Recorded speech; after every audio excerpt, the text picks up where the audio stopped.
Thank you for that wonderful introduction, Chancellor Erickson. And thank you, Regent Kenyanya, Mr. Inskeep, and the Platform Party for joining us today on Petu Washte. Class of 2023, we did it!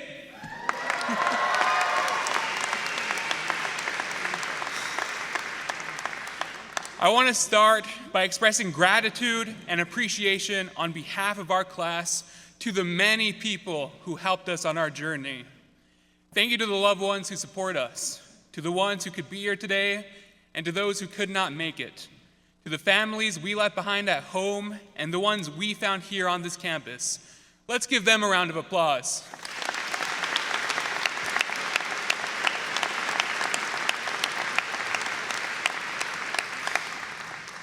We are the reflections of the collective love you have gifted us, and we hope we can return that same energy to you and our communities in your honor. I want to give an extra special shout out to my family in the crowd today. My mom, Randy, my auntie Bobby, and my sister Savannah. Can you three stand up?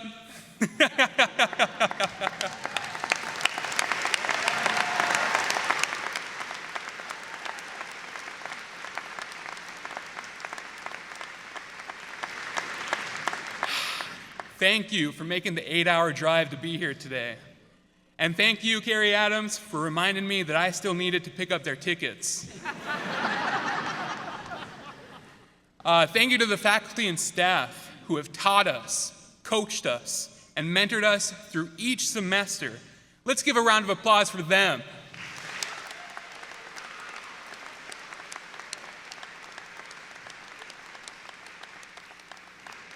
They have been the conduits for the world-class educational experience that we have obtained here and prepared us for the world outside this campus, even the ones who gave us final exams worth a quarter of our grade. Now, I want to recognize some people who I feel do not receive enough gratitude, appreciation, and honor. Thank you to the many workers who have labored through harsh winters to keep this place running. Let's give them a round of applause.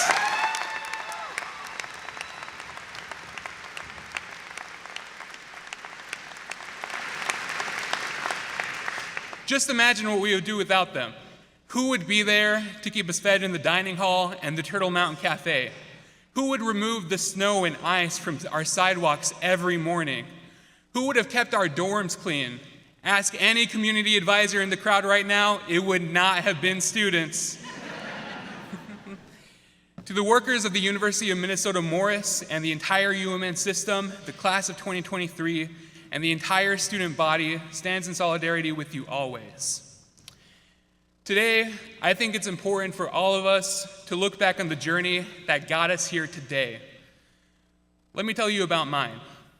I grew up in Parmelee, South Dakota, on the Rosebud Indian Reservation. The Rosebud Reservation is an incredibly beautiful place. My people, the Sicangu Lakota, are a nation that care deeply for all relatives and offer compassion, generosity, and respect to everyone, whether that be our own blood or the plants and creatures of Unchimaka, Grandmother Earth. We have a phrase for that in our language, Mitakuye Uyasen. It's a phrase that you hear a lot back home. It's a hard phrase to translate into English, but the most commonly accepted translation is all my relations. We are all related. We say it in our prayers and our ceremonies. We're a culturally vibrant people and so proudly practice the tradition and ceremonies that were almost stripped from us. And everyone has a great sense of humor.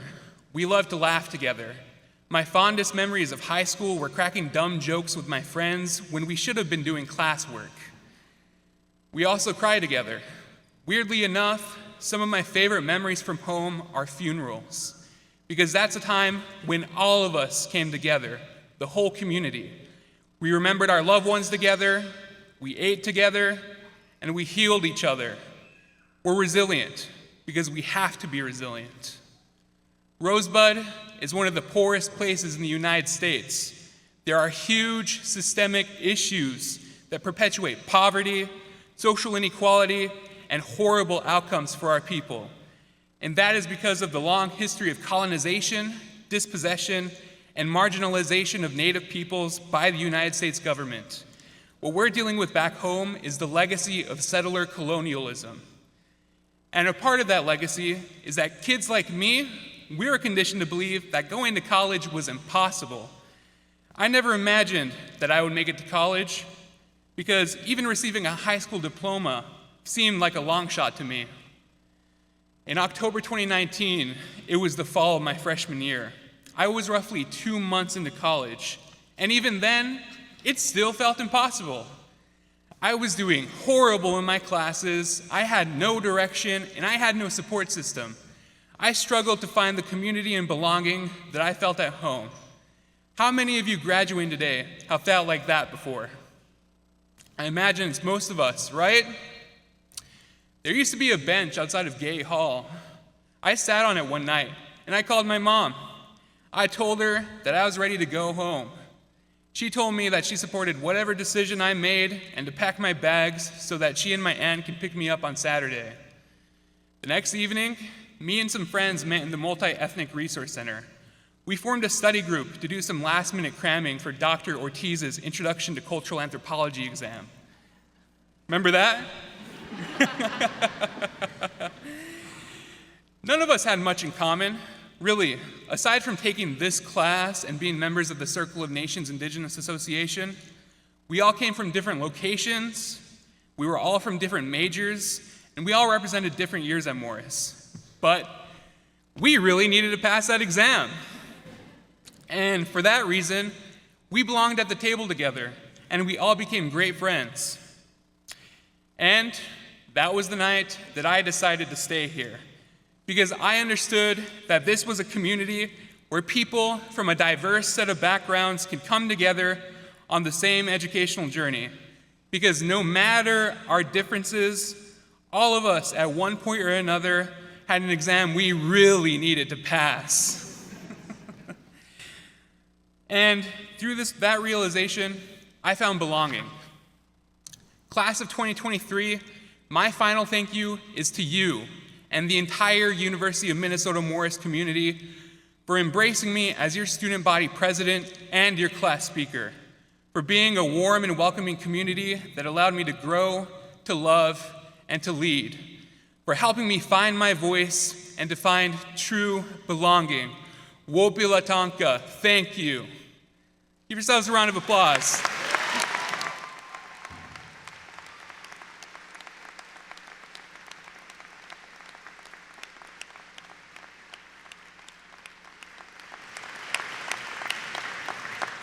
I failed that exam, by the way.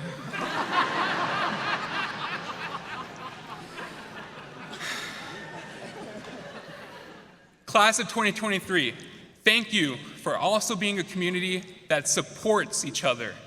We have always been there for each other. When I organized the annual powwow this year, you were all enthusiastic to volunteer the day of the event. At every dance ensemble or performance, we were there in the audience or on stage cheering on our friends. When La Union Latinx brought a taco truck to campus, we stood in line for hours and made sure to order food for our friends busy with homework. That is what it means to be a good relative.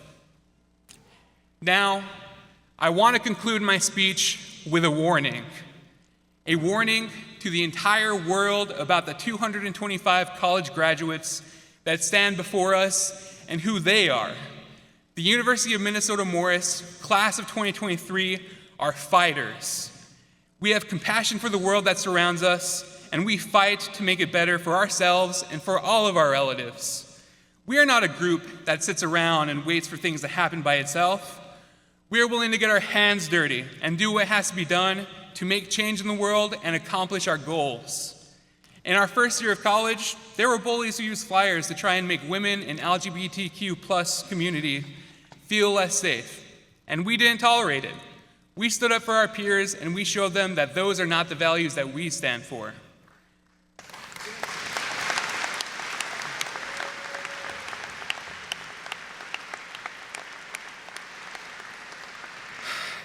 At the end of our first year and throughout our second year, we faced a global pandemic and a national lockdown. You all remember that, right? Let's be real here. we did not get a proper college experience. Class of 2023, show of hands. How many of you still wish that you could get back what we lost during that time? Everybody, right? Whether it's a chance at the dean's list, time with our friends, or our physical health and safety, we all lost something because of the pandemic. And yet, we are still here.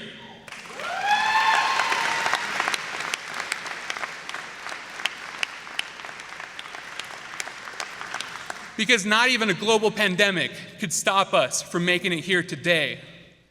In our third year, we started a movement together. We demanded that our university search the campus for the possible gravesites of the children who died at the Morris Industrial School.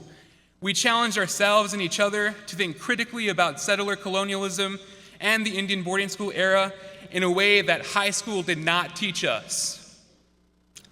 And in our fourth year, we faced another bully, one who suggested that some students belong here a little bit more than others, one who tried to divide us and make us feel that we have become too diverse. In one way or another, I think every student in here has been told at one point or another that they do not belong here. We're Morris, we're the underdogs. For BIPOC students such as myself, that was one of those moments. And let me be real with you all. For a second, I almost believed it. For the first time since my first year, I felt it was possible that I did not belong here. But you all never let me believe that for too long, because you stood up to him and that narrative, and you said that we are proud of our diversity, and we believe that all students belong here. Class of 2023,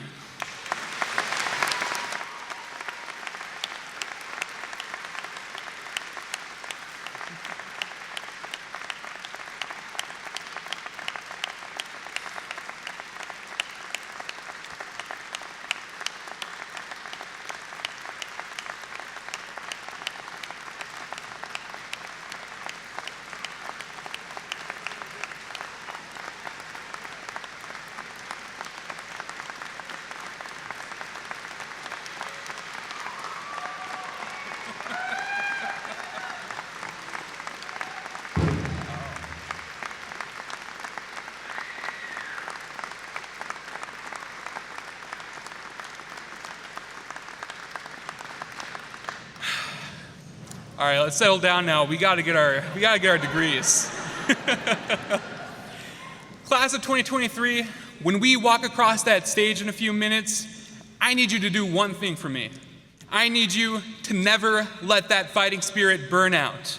Because if you take that energy here and apply it to the world, we could be the problem solvers who save the world from the social, economic, and environmental problems that face our generation. I could promise you that. Yeah, go ahead, clap.